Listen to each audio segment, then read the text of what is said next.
আসসালামু আলাইকুম। বিশ্বের আলো টিভি থেকে আপনাদেরকে স্বাগত। সাথে আছি নাদিয়া আহমেদ। এখন দেখবেন বিস্তারিত।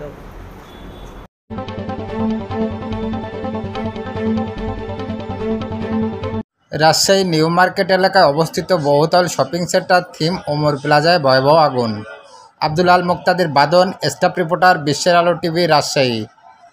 রাজশাহী নিউ মার্কেট এলাকায় অবস্থিত বহুতল শপিং সেন্টার থিম ওমর প্লাজায় ভয়াবহ অগ্নিকাণ্ডের ঘটনা ঘটেছে। ফায়ার সার্ভিসের 10টি ইউনিট ও রেড ক্রিসেন্ট ইউনিট ঘটনাস্থলে পৌঁছে যায়। প্রায় 2.5 ঘন্টা ধরে আগুন নিয়ন্ত্রণে কাজ করে। জানা গেছে 8তলা রেস্টুরেন্ট থেকে এই আগুনের সূত্রপাত হয়। জানা যায় ওই শপিং মলটি রাজশাহী গোদাগাড়ী উপজেলা 1 আসন ওমর ফারুক চৌধুরী এমপির।